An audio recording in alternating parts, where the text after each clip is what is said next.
what we're going to do is we're going to draw the bike part today. Now this is a lot more complex than yesterday, which is the point. But because there's lots of details, you can have a little more leeway with them with the cylinder. Same rules apply. Use what you learned yesterday and with the paper bag to capture your angles. Now a lot of this can be very overwhelming, so where do you start? I would start with what's closest to you or what's on top and work down. Either start right here and work down. I'm going to start right here and work into it. So I'm going to start right there with that little bolt and keep it simple at first. Draw the little 3D bolt, angle coming off, and remember this metal's got thickness, so draw that thickness.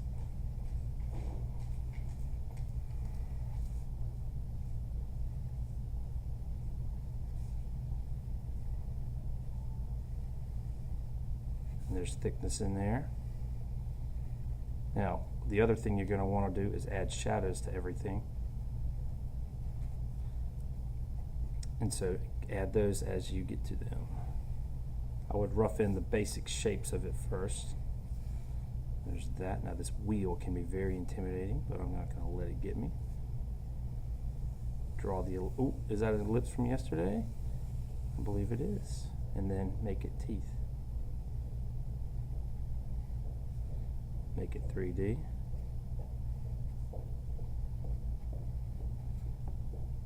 How easy that was? Let what you've learned work for you. Alright, and again, I'm not going to add shadows yet, and I've got that bolt right there sticking out, so I'm going to add that guy. It comes a piece of metal, and just work your way around. As it runs into a piece of metal, add that shape. Don't get intimidated by the complexity of the piece, which is why we chose it. Just kind of work your way around. That goes under now. There's a piece that comes up here. There's a little hole that falls behind it. And I know I'm talking to myself, but it helps to see it. Now this guy goes around. Sound like Bob Ross, which we do not want that.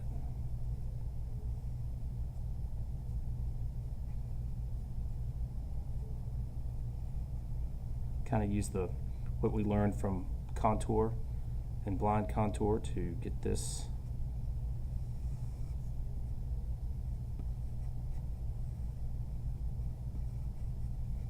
All right, now you see how my drawing's starting to come around? Now I'm not going to draw this whole thing because I think you get the point, but now what you're going to do is you're going to start rendering it. So where do you start? Where it's darkest, just like everything else we've done. So, and also things that are round, make them round. Apply shadows like everything else. The only thing white should be highlights. There's a highlight right there. I don't know if you can see that or not, but everything else should have a value. So I'm going to gently put a gentle value on here. A nice light value, and then it's darker under here. Little highlights on the spring.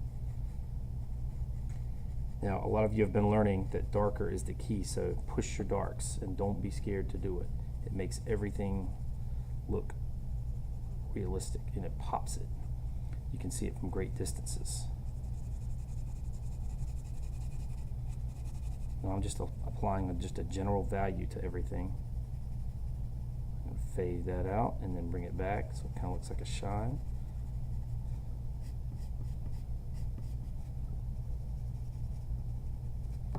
There we go. Now, before I get too carried away, you also are going to apply the cast shadow on the ground. I don't know if you can see mine too well. It's coming from overhead, but that is also something you're going to add to this.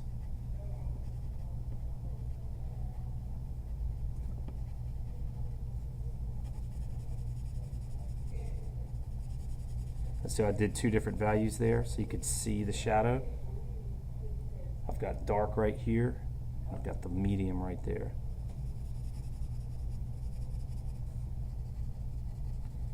All right, there's that. And if you lose something, just go darker.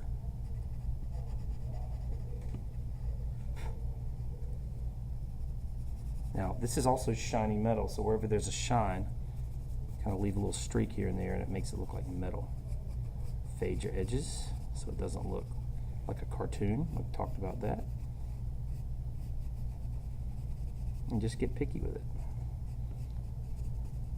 A lot of you are going to find this is easier than you thought, simply because you've learned and you're a lot better now. All right, now see how my shape's starting to evolve? See how it's starting to look like metal here because I'm leaving little white gaps?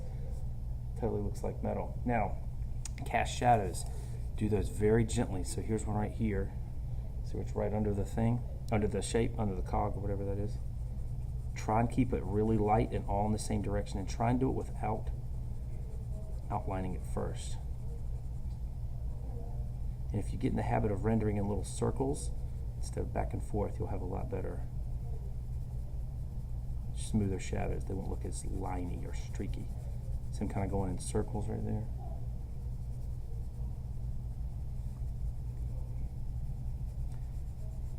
Now this is one of the reasons I chose this part. It's for the complex shadows. What are you doing? And there's your shadows right there, starting to go, and then it kind of dips in.